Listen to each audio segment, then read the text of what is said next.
నమస్తే, welcome to our voice. నేను journalist నవత. ప్రభుత్వాలు ప్రజలని చాలా బాగా చూసుకుంటున్నాం, అసలు ప్రజలు మా కన్న బిడ్డలు అని మాటలు ఎన్ని చెప్పినా సరే చేతల వరకు వచ్చేసరికి తాము పరిపాలించిన విధానం ప్రజలు తామేంటో గుర్తించేలాగా చేస్తాయని పెద్దలు చెప్తూ ఉంటారు. ఇక తమిళనాడు రాజకీయాల గురించి ప్రత్యేకంగా చెప్పాల్సిన అవసరం లేదు. ద్రవిడ నినాదంతో ముందుకు వెళుతూ సనాతన హిందూ ధర్మాన్ని అడుగడుగునా కూడా అవమానిస్తూ స్టాలిన్ తనయుడు ఉదయనిధి స్టాలిన్ అక్కడ నడుపుతున్న వ్యవహారం మనకు తెలియందే కాదు. దానితో పాటు నేను క్రిస్టియన్ని అని చెప్పుకోవడానికి చాలా గర్విస్తాను అని ఆయన చెబితే క్రిస్టియన్స్ అందరూ కూడా ఏకమయ్యి స్టాలిన్ ప్రభుత్వానికి ఓట్లేయాలని అక్కడ పాస్టర్లు చెబుతూ ఉంటారు. సరే, ఇక ఓటు బ్యాంకు రాజకీయాల గురించి ఇక్కడ మాట్లాడాల్సిన అవసరం లేదులే, కానీ ఆ ఓటు బ్యాంకు రాజకీయాల ద్వారా ఎన్నుకోబడ్డ నాయకులను సామాన్య ప్రజలు ఎలా చూస్తారు అనేది ఈ వీడియో ద్వారా చూపిస్తా. స్టాలిన్కు ఉన్న ఇజ్జత్ ఏమైనా ఉంటే ఈ వీడియో చూసిన తర్వాత ఆ గదిలో నుంచి కూడా బయటికి రాకుండా ఇజ్జత్ పోయిందని కుల్లి ఏడుస్తారంటూ కింద కామెంట్లు అయితే చేస్తాను. సోషల్ మీడియాలో వైరల్ అవుతున్న ఈ వీడియోని మీ ముందుకు తీసుకొస్తూ దీనికి సంబంధించిన పూర్తి అప్డేట్స్ అందిస్తాం.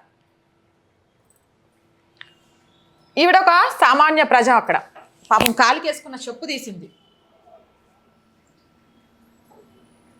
స్టాలిన్ నా చెప్పు తీసుకొని కొడుతుంది.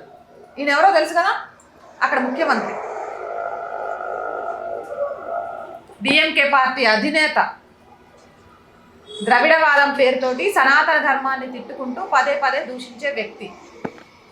చెప్పు మట్టి అన్ని తీసుకొని కొడుతోంది. పాపం ఆయన ఎదురుగా కనబడితే ఏంటో పరిస్థితి తెలియదు. కానీ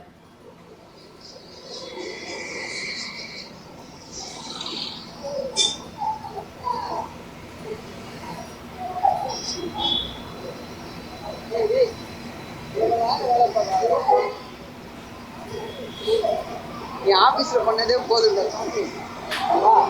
தெரியும் ஏதாவது பண்ணுவேன்.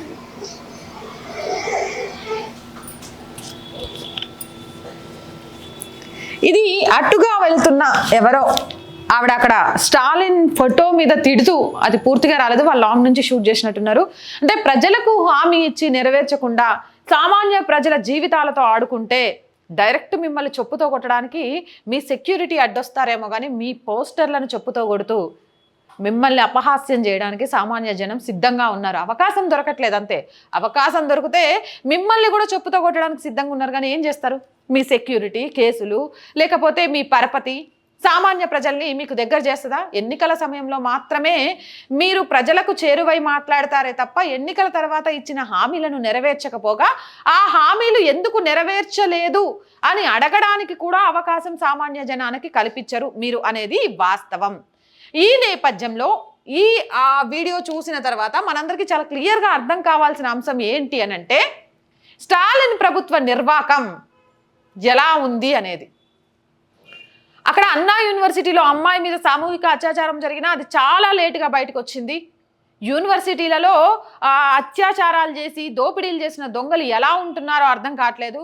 ఇప్పటికీ అన్నమలై లాంటి నేతలు అక్కడున్న డిఎంకే పార్టీని చుక్కలు చూపిస్తున్నారు. డిఎంకే ఫైల్స్ తోటి అవినీతి ఏంటి అనేది బయట పెడుతుంటే సామాన్య జనం చొప్పు తీసుకొని కొట్టి మరి నీలాంటి నాయకుడి పాలన అవసరం లేదు అని చెప్తున్నారు. ఏదేమైనా ఇది చూసిన తర్వాత అయినా డిఎంకే ప్రభుత్వ అధినేత స్టాలిన్కి కాస్తైనా బుద్ధి రావాలి. ఆయనకే కాదు, ప్రజలకు హామీలు ఇచ్చి హామీల మీద రాజకీయ పబ్బం గడుపుతూ సీట్లలో కూర్చున్న నాయకులు ప్రతి ఒక్కరు కూడా ఈ వీడియోని చూసి భయపడాల్సిన అవసరం ఉంది. ఏదో ఒక రోజు మన పోస్టర్ మీద కూడా ఇలానే చెప్పు తీసుకొని కొడితే జనాల ముందు తలెత్తుకొని తిరగలేము అనేది తెలుసుకోవాలి. సామాన్యులకు అందుబాటులో ఉంటూ ప్రజల చేత, ప్రజల కొరకు, ప్రజల వద్దకు వచ్చేది ప్రజాస్వామ్యం. కానీ గ్యారంటీల పేరుతోటి, ఆశల పేరుతోటి, లేకపోతే ప్రాంతీయ తత్వం పేరుతోటి అధికారంలోకి వచ్చి ఆ తర్వాత కుటుంబ పాలనతోటి జాతీయవాదాన్ని అలాగే ప్రజల మనోభావాలను దెబ్బతీసే విధంగా ఏ నాయకుడి పరిపాలన చేసినా ఆ నాయకుడికి చరమగీతం పాడడానికి సామాన్య జనం సిద్ధంగా ఉంటారు.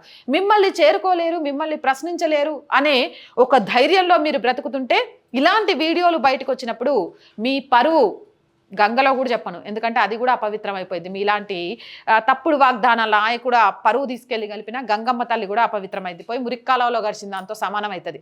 ఏదేమైనా కానీ ఇది ఇప్పుడు సోషల్ మీడియాలో తెగ వైరల్ అవుతోంది. స్టాలిన్ ప్రభుత్వం మీద విరక్తి వచ్చిన సామాన్య జనం చెప్పుతో కొడుతున్న వైనమని. తప్పు లేదు అంటూ కొందరు కామెంట్ చేస్తుంటే అబ్బబ్బా ఎంత ధైర్యం అని మరికొంతమంది మెచ్చుకుంటున్నారు. మరి మీరేమంటారు?